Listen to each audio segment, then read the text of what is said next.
Most beginners struggle with irons because they don't understand how they're actually supposed to work. If your iron shots always feel inconsistent, whether they're thin, fat, or even unpredictable, this episode in our series From the Tee to the Green is made for you. It's going to help irons make sense. Today, I'm breaking down how irons actually work and a few simple adjustments that you can make that will help you hit cleaner, straighter, and more consistent shots. Hey everyone, it's Doug with Golf Reboot, and if you're new here, don't forget to subscribe so you see videos as they come up. If you've been here before, thanks for coming back. I'm documenting my journey to becoming a scratch golfer after 14 years away from the game, and I'm sharing everything that I've learned to help you get better faster. So if you're a new or learning golfer, trying to improve your tee shots, iron shots, putting, wedges, whatever it might be, or even if you're just trying to have more fun, don't forget to subscribe and hit the bell so that you don't miss anything in the future. Irons are the backbone of the golf game. Whether you're hitting approach shots, layups, or trying to get out of trouble, iron play determines your chances of hitting the green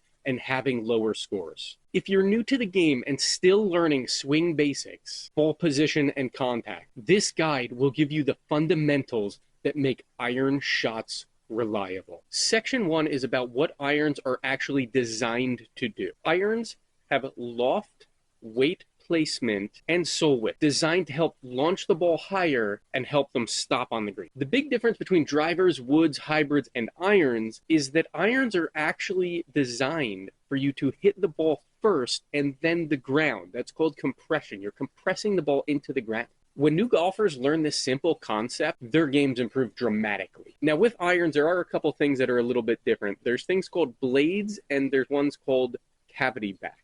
Blades have a much smaller sole. On wedges, we'll call them the bounce, but they have a much smaller sole.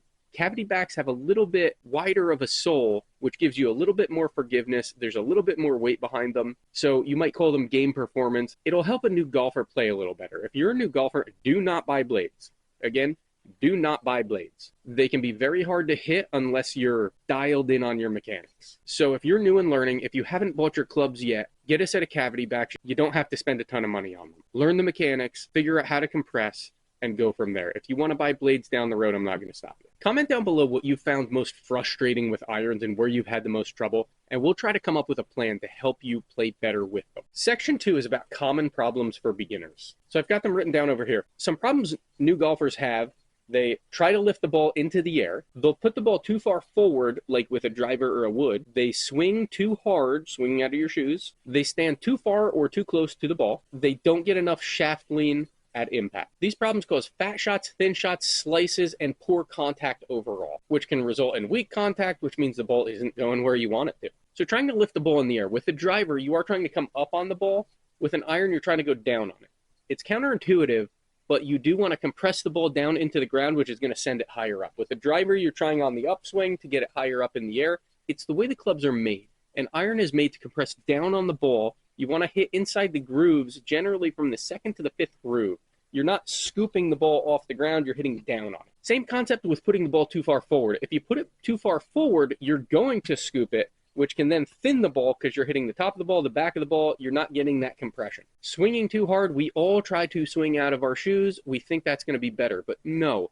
If you have a fluid motion and a consistent swing, you're going to do better. Standing too far or too close. If you're standing too far, you're not going to approach the ball the right way. Same thing with standing too close. Now, if you're too close, you're not going to be able to get in to out. You're going to probably try to throw the club as your body's turning. Because as you turn, the club's going to go out to come through. So too far, too close, they can cause all different types of problems. That's where you're most likely going to see poor contact, and you're going to see possibly a slice. That was a huge problem that I had. Now I set myself the same way. There's another video that I've made with the driver swing that shows how I set up every time. So check that one out too. And shaft lean. Now, you're not necessarily setting up shaft lean when you set up for your swing. A lot of times I do. There's a little bit of movement in my wrist that you'll see. Shaft lean is what helps you compress the ball. Your wrist should be ahead of the ball at impact, which causes shaft lean, which helps you compress the ball even more. We keep talking about compression. Compression is what you need with the irons. If you find this interesting, make sure you click the link in the description and sign up for our online newsletter. We share different tips, tricks, drills, and we also highlight some of the companies we work with and different products they sell where you can get discount codes to get The product's a little bit cheaper, but it's all stuff that we've used and we love. Section 3 is about the fundamentals of better iron play. So ball positioning, it depends on the length of the iron. I use single length irons. I love them because I can set every ball up in the same spot. Now, most of you probably don't have single length. You have different length irons as you go from the lower irons towards the wedges. The lower irons are longer, wedge side is going to be shorter. So how do you set that up? For your short irons, we'll call them the 8 and the 9. Those I would basically set up dead center of my stance. Mid irons, maybe the 5, 6, 7, you're going to go slightly forward of that. And long irons, the 3 and the 4, those are ones people struggle with a lot more. One ball forward of a mid iron. So realistically, if I was setting up, my driver's on my back heel, 3 wood's going to be about a ball to 2 balls back. 3 to 4 iron, 2 balls back from that, so 4 back from the driver. I'll put an image up to show this a little bit better, and it goes from there. There's different things you can do as you get better with moving the ball and different placement, flight of the ball. But for now, just focus on setting up the right way. So short iron centered, mid irons a little bit forward, long irons a little more forward than that. Now for weight distribution. Now I say all the time, at setup, you want about 60% of your weight back on your trail foot. That helps you get the swing motion going. By the time you're coming in for contact, you want to be slightly more, maybe 60-40 the opposite way, slightly more on your lead foot. What that's going to do is that's going to help encourage ball first contact. Because if your weight's backwards, that's going to get you more coming up on the ball. If your weight is more forwards, you're going to come down on the ball. That's where you're getting that compression. Note, we have said compression about 15 billion times already. Compression is the key. Now, as far as your club path, you want to make sure your hands are ahead of the club at impact, ahead of the ball at impact. This is going to help you strike down and, yes, yep, compress. We're going to compress the ball. You also want to be coming in to out, not out to in. The difference of that is in to out is when you're coming and you come in and the club goes out that way. Out to in causes a lot of slices where you're throwing the club out and it's coming in across the ball. That's pushing the ball off to the left, and it's also putting a spin on the ball because you most likely have the club face open. That's going to send a nasty slice. As far as your posture, again, I've done a video on this before. Make sure to check it out. But you want to be loose. Your arm should be hanging naturally, and you want a V between your hands and your shoulders. So you can't see it right here, but I'm loose. You can see a V between my shoulders and my arms. You don't want to be super tight. You want to have movement. You also don't want to feel like you're crowded. A lot of new golfers get confused where their hands in the grip should be. If you take your fist, you want about one fist between your body and where your hands are. That's going to put you in a good spot. So if you do that and you can't reach the ball, that means you're too far away. If you do that and the club's past the ball, you're too close. A tip I've learned, and I'll try to put a snip in here from a previous video, if you put the club behind the ball and lower the shaft down and the top of the grip touches just above your lead knee, you're set up in the right spot. Now, as far as tempo, everybody swings out of their shoes like I said before. You want a controlled backswing. A lot of people find it good to pause at the top. So slow back, you're pausing here, and then explode through. Remember though, irons reward consistency, not speed. The explode through isn't just swinging like crazy, it's dropping the club as you're turning. That's where you're building your speed.